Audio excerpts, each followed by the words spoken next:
www.potonapoto www.potonapoto Papa Wemba partout papa Wemba outaki poto invité vraiment au juste ezalaki nini o esalaki seno barime Papa Wemba belaki yango molimbo quartier de la presse aye po yomoko panza teke. Non, les rumeurs c'était vrai. J'étais hospitalisé pour j'étais malade.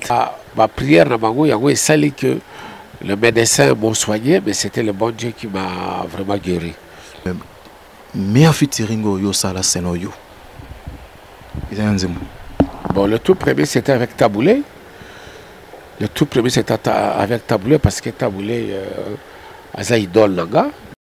www.potonapoto. Bien notre cher fidèle de www.potonapoto.com. Merci d'avoir choisi votre émission Talalelo, une émission du genre socio-culturelle, une émission de découverte. Mesdames et messieurs, cette émission va vous permettre à ce que vous puissiez découvrir beaucoup de choses sur vos invités. Et voilà votre humble serviteur, le Mbokate de la presse Julien Botalatala Talalelo. Dans le cadre de Mekato plus introduction, le Mbokate de la presse toujours dans le système Infokama, des télémas, et tapons tout saut, on a du meuble, on a une émission de Talalelo. Émission Nzamba Sali Mikolo.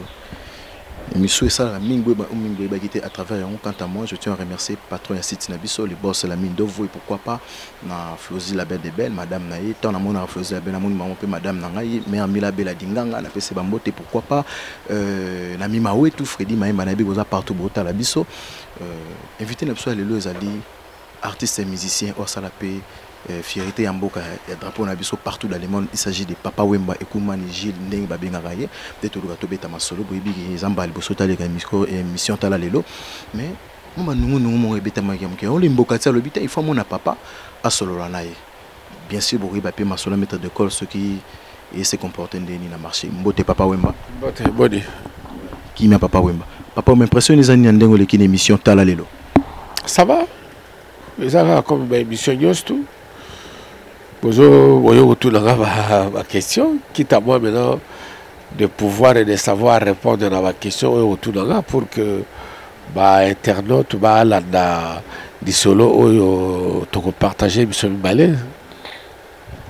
C'est bien balande mission ta lelo bolandaka boye ba mingi oyo ba kité partout dans le monde la mère Mila Bella Dinganga mima wetu. Papa Wemba avant to kota na kata di solo ngo car selon cahier de charge émission Talalelo. Premier artiste émission Papa Wemba recruta dans la salle orchestre Nizala Nani. Premier musicien, oh non, je ne vais plus me rappeler. Non, c'est rappelé sous terre. Tellement ça date de très longtemps, il y a plus de 40 ans. Près de 40 ans déjà. L'année prochaine, il va la musique comme ça 40 ans. Ah, je n'ai pas tout l'année. Yangwana vraiment Papa Wemba beau comprendre que zapi masolo kala Papa Wemba mais Papa Wemba première chanson na okayaka au signaka ezanze moni au salaka yo mo composer Paulil Zaiko Langalanga. On est en banini 71 71 71 71 ndenge Papa Wemba otsuko ba toujours Papa Wemba batebe baluka ba yeba initiative ya la vie est belle et banana ndenge to utaka na ali sola boulaye hein. Ali Solo Moulaï, on appelle Ali Solo Moulaï, dédonné Moïse Gangora, et puis à qui ont intéressé Benoît Lamy, un grand réalisateur belge, paix à son âme, et puis scénario Nango, et c'est que là il a joué, a incarné un premier rôle, et puis voilà, c'était parti comme ça quoi. C'est bien, Papa Wemando Sabiso, on a vu que film on est ça, si je ne me trompe pas, en 1986. En 1986, Papa Wemba partout Papa Wemba outaki poto. Invité vraiment au juste ezalaki nini o esalaki seno barime Papa Wemba belaki. Yango molimbo quartier de la presse aye po yomoko panza teke. Non, les rumeurs c'était vrai. J'étais hospitalisé pour j'étais malade, j'ai souffert de la malaria. Le gars a poto traiter malaria il faut qu'il y ait là-bas l'hôpital où ils allaient destiné là où ils traitent la maladie tropicale. Donc c'est pourquoi ça fait que la joie qui m'a mis le belé l'hôpital n'est pas admis quoi. Mais c'était la malaria simplement. Mais La malaria, laisse-moi vous dire, elle est mortelle. Poto na poto.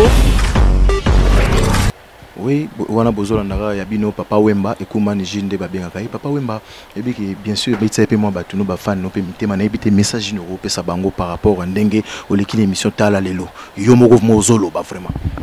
La pesi bango merci ba yo so ba buka ki ba bolongo puisque beaucoup de fils na joie qui a ébélé toutes les personnes qui m'appelaient disaient que non en tout cas to buka ki ba bolongo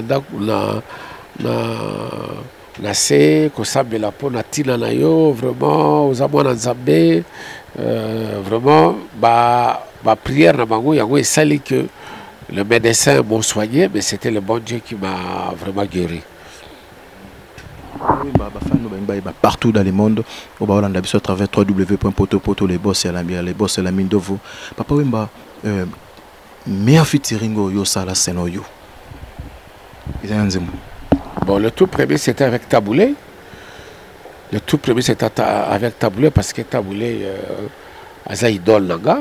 Donc, premier featuring, on a ça la Guinée, ça m'avait vraiment fait la chair de poule. Ah ouais. Et voilà. Papa Wemba, fan toujours toujours pas cela avec Papa Wemba ndengezara toujours na big bota la biso mère Mila Bela Dinganga ndezara toujours na big bota partout na Chine noire et pourquoi pas Neville Poutou Papa Wemba to beta solo ya maître d'école les se comporter ndengeni selon you. Non kokelanga d'évangile selon gâté yo de buto pe sa témoignage na yo le voilà je vu ngai na yebi ndengezali mais ce que bazana pour ça ba ndengena. Il se comporte pas trop mal, ça va. Et Bouskila qui, moi, hit parade, c'est quoi, ils en ont qu'à course, quoi. Ça va. Poto na poto. Papa Wemba, batmusu bazoloba, on dirait instabilité, zali à Papa Wemba, il y a lié à répétition. Tantôt place tel, mais référence n'engé zalagi ma liboso Papa Wemba, ezali sous-sauté, ezanine. Non, là vous vous trompez.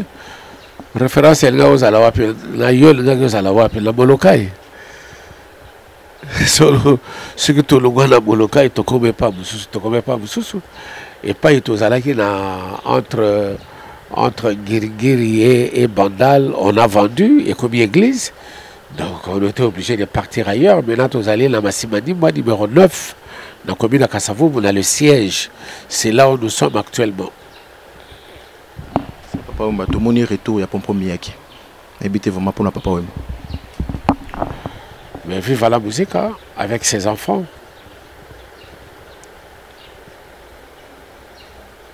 Vive la bananae. Problème est Vive la bananae, il y a partout dans le monde. Il y a www.poto et les boss, la mine d'Ovo, on a PC Batunion, son botte, c'est Basalikuna. Papa Wemba. Est-ce que vous avez un logo moto zobongisela ba fan na yo na studio ndenge zala toujours nazala le logo moto nazala na makabu susu nazala no convalescent ko tout na ngana makabu to na zobongisa ndi na zobongisa logo moto nte susu to mesana déjà que non so bobwake libiso après une année to mona ma susu to mona logo muso elanda bozi la ka ta ko ko après to yebisa bino mais tout ça na le logo moto nte jusque là. Logo moko te zali na ebike baibota la biso bozomona bomoni ke Papa Wemba nde bobengaki Papa Wemba azalaki malade ye moko solo bango ki malaria tungisaki ye siko bomoni ça va na ebite Papa Wemba ba retenir ni ndenge le ki émission tala lelo. Non ba retenir ka ba réponse na ngao na pesi c'est ce que j'avais dit la début à émission ko ba landaka ka ba solo to solo la biso balé. C'est ça. Balanda oh masolo solo la bino balé Papa Wemba n'habite vraiment attends 2-3 personnes à Baïba partout dans le monde na ba fan na yo pe basali si on attend une nominativement et vous allez moi pas si ami mais tous ceux qui sont branchés au la démission je vous porte dans mon cœur et que la paix règne en vous. Merci beaucoup vraiment. Dans l'émission Tala Lelo, nous avons toujours notre Bino Papa Wimba parce que Bolela Yiming, Bobenga Yipemingi, Boyeba, Yemoko Alobio, Monoroke, gloire à Jésus, Abiki, après Sambote Netazi, Nagila le Kenya, pourquoi pas na Willy Mouchen, Koda Mboka, et pourquoi pas na Mère Mila Bella Dinganga, nous avons toujours mis Mawetu Freddy Maïmba, Bino Nyosouma, Arnaud Denvouma, et pourquoi pas na Gofé Image, na Baïtou, Chinois Noir, Neville Poutou, pour s'abonner à www.potonapoto.com. Merci vraiment.